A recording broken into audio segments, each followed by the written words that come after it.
संख्या पद्धति यानी कि नंबर सिस्टम पर आधारित प्रश्नों को हल करना सीखेंगे। ये जो नंबर सिस्टम है इस पर आधारित प्रश्न आपको हर जगह मिल जाएंगे। किसी भी कंपटीशन में आपको एग्ज़ाम देना है या फिर किसी भी क्लास में आपको मिल जाएंगे, इसलिए कि इसमें प्राकृत संख्याएं यानी 1 2 3 4 5 जो आप गिनती के अंक लिखते हैं वही प्राकृत संख्याएं होती हैं, तो उनका समावेश हो जाता है। साथ में आपको इसमें पूर्ण संख्या का भी समावेश होता है। पूर्ण संख्या क्या है? अगर हम प्राकृत संख्याओं के साथ जीरो को शामिल कर लेते हैं, जैसे 1 2 3 4 5 ऐसे गिनती के जो अंक हैं उनमें अगर हम जीरो भी शामिल कर लेते हैं तो हमारा हो जाता है पूर्ण संख्याओं का एक समुच्चय। तो चलिए, ये तो आप सभी लोग जानते ही होंगे। यहाँ पे आपके सामने आज एक बेहद ही शानदार प्रश्न है, तो इसको हम हल करेंगे जेन्युइन तरीके से और अंत में इसको हल करने का एक बहुत ही शानदार छोटा सा आपको ट्रिक भी बताएंगे, ताकि आप इस प्रश्न को जैसे ही देखें वैसे ही इसका आंसर आपके दिमाग में झटपट आ जाए। तो चलिए देख लेते हैं कि पहले प्रश्न क्या है। तो प्रश्न हमारे सामने आया है, एक बड़ा ही मज़ेदार प्रश्न है, आप थोड़ा इस पे ध्यान दीजिएगा। लिखा है 2 अंकों की कोई संख्या है। अब देखिए यहाँ पे अंक लिखा हुआ है और यहाँ संख्या लिखी हुई है। अंक यानी 1 2 3 4 5 और संख्या मिली है किस तरह से, यानी कि 1 10 100 इस तरह से अगर आप लिखते हैं तो वो संख्या आपको मिल जाती है। यानी अगर आप लिखते हैं 12 तो 12 जो है वो 2 अंकों की एक संख्या कहलाएगी। ठीक, समझ में आ गया? कोई दिक्कत नहीं। तो यहाँ लिखा है 2 अंकों की कोई संख्या है, यानी 2 डिजिट का कोई नंबर आपके सामने दिया गया है। यदि उस संख्या के दोनों अंकों के स्थान बदल दिए जाते हैं। स्थान बदलने से मतलब ये है कि जो संख्या इकाई के स्थान पर लिखी गई है वो दहाई की जगह लिख दी जाती है और दहाई की जो संख्या है वो इकाई की जगह पे लिख दी जाती है, तो क्या होता है? तो प्राप्त संख्या का अंतर 36 हो जाता है। यानी हम एक्सचेंज कर लेते हैं, बदल देते हैं, तो उनके बीच का जो अंतर है वो हो जाता है 36। तो उस संख्या के अंकों का अंतर क्या होगा? थोड़ा ध्यान से इस प्रश्न को समझना होगा। उस संख्या यानी पहली वाली जो संख्या हमने ली है 2 अंकों की, उसमें जो दोनों अंक लिखे हुए हैं उनके बीच का अंतर क्या होगा, ये प्रश्न में पूछा जा रहा है। सबसे पहले तो बड़ी बारीकी से आपको प्रश्न को समझना होता है कि प्रश्न में पूछा क्या गया है। तो देखिए, फिर से ध्यान से देखिए, यहाँ पे लिखा है कि 2 अंकों की कोई संख्या है, उसका स्थान हम बदल देते हैं तो अंतर हमको 36 मिल जाता है। तो उन संख्या का जो पहली वाली संख्या है उसके जो दोनों अंक हैं उसके बीच का अंतर क्या है। तो एक जेन्युइन तरीका, एक सिंपल तरीका आप इसको समीकरण बना करके हल करते हैं, तो किस तरह करते हैं वो हम देख लेते हैं। अब मान लीजिए कि पहली वाली संख्या है 2 अंकों की, तो उसमें इकाई और दहाई के अंक तो होंगे ही, किसी भी संख्या में हो जाएंगे, 2 अंक की होगी। तो मान लीजिए हमारा इकाई का जो अंक है उसको हम y से रिप्रेजेंट करते हैं, यानी y को दर्शाते हैं। तो दहाई का जो अंक हो जाएगा उसको यदि हम 10, दहाई है तो 10 तो लिखेंगे ही, तो 10x से दर्शा देते हैं अगर, तो हमारे पास इसको किस तरह लिखेंगे? हम लिखेंगे 10 यानी 10x प्लस हो गया y। जैसे आपको 25 लिखना है तो 2 दहाई 5 इकाई 20 5 25 ऐसे ही तो लिखते हैं। तो ये 10x प्लस y जो है आपकी पहली वाली संख्या है।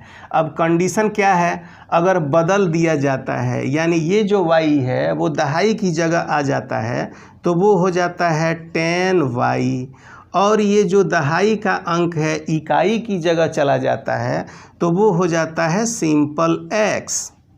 आ गई बात समझ में? कोई डाउट नहीं है। अब इसमें से आप माइनस करते हैं इस तरह से, ठीक है? तो माइनस करने के बाद आपका आंसर कितना आ जाता है?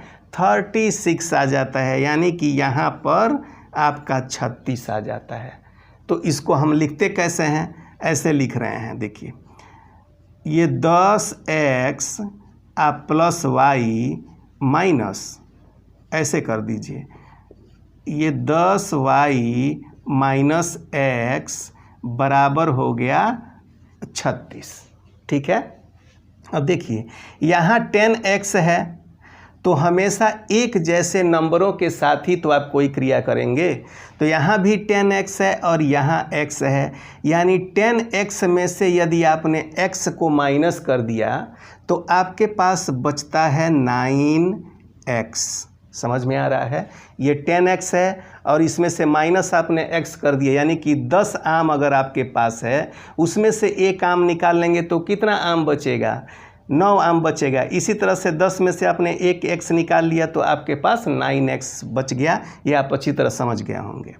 फिर यहाँ माइनस हो गया क्योंकि हम माइनस की क्रिया कर रहे हैं।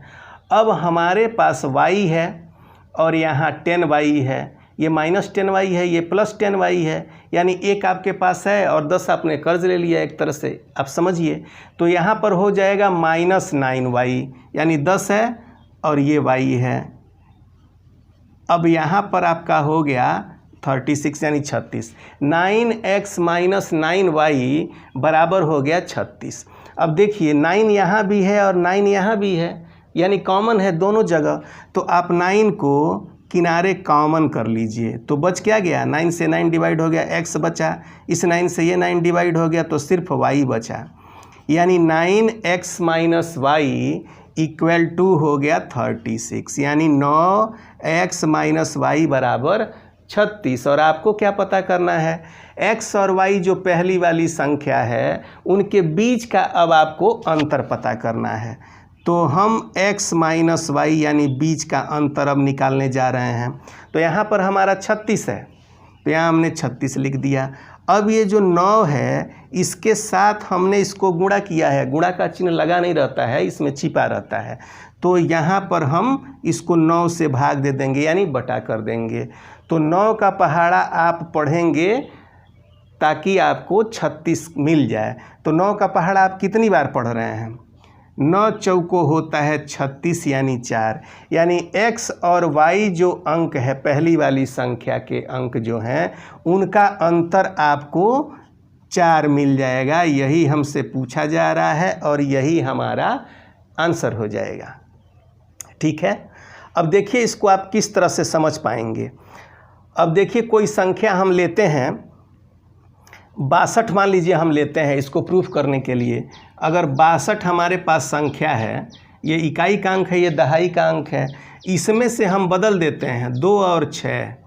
ठीक है, तो ये हो गया 12 में से 6 चला गया 6, 5 में से 2 चला गया 36। ठीक है, ये वाला इसको प्रूफ कर दिया, 36 आ गया। अब पहले वाला जो अंक दिया हुआ है इसका अंतर क्या होगा, तो 6 में से आप 2 घटा देते हैं तो अंतर 4 आ जाता है, यही 4 आपका आंसर आ जाएगा। अब देखिए कि इस तरह का प्रश्न यदि आपके सामने दिया गया है और इस तरह आप लगाने लग जाएंगे तो फिर हो गया कल्याण, आपका तो बहुत सारा टाइम इसमें वेस्ट हो जाएगा। तो एक कौन सी ट्रिक आप अपनाएंगे कि जैसे ही आप क्वेश्चन को देखें वैसे ही आपका आंसर आ जाए। तो देखिए सबसे पहले आपको प्रश्न तो बड़ी बारीकी से पढ़ना ही होगा। प्रश्न आप पढ़ेंगे कि जब कोई संख्या दी गई है और उस संख्या के अंकों का स्थान बदल दिया जाता है और प्राप्त संख्या का अंतर अगर उस प्रश्न में दिया गया है तो आपको बहुत ज़्यादा नहीं सोचना है, आप उस संख्या को 9 से डिवाइड कर दीजिए, डायरेक्ट कर दीजिए, उसमें कुछ भी नहीं लिखना है। क्योंकि आप तो एग्जामिनेशन देने गए हैं, वो भी कॉम्पिटेटिव, तो आपको समय की बचत करनी है। तो आप 36 में सीधे 9 से भाग दे दीजिए तो आपका आंसर आ जाता है 9 चौको 36, यानी 36 में आपने 9 से भाग दे दिया तो ये हो गया 9 चौको 36 और दोनों संख्याओं के बीच का अंतर 4 आ जाएगा। ये आप फटाफट कर ले जाएंगे। बहुत ही शानदार ये ट्रिक है, आपको बहुत ज़्यादा ये करने की कैलकुलेशन ज़रूरत भी नहीं है। आप सिर्फ वो जो अंतर वाली संख्या है उसमें 9 से भाग देंगे, आपका अंतर निकल के चला आएगा। आप अपने क्वेश्चन पे राइट आंसर लगाएंगे और आपको आपकी मनपसंद चीज़ यानी नौकरी मिल जाएगी। तो आज की वीडियो में बस इतना ही। यह वीडियो यदि आपको पसंद आया है तो मेरे चैनल को सब्सक्राइब कर दीजिएगा, अपने दोस्तों के साथ शेयर और लाइक करना मत भूलिएगा। चलिए, थैंक यू।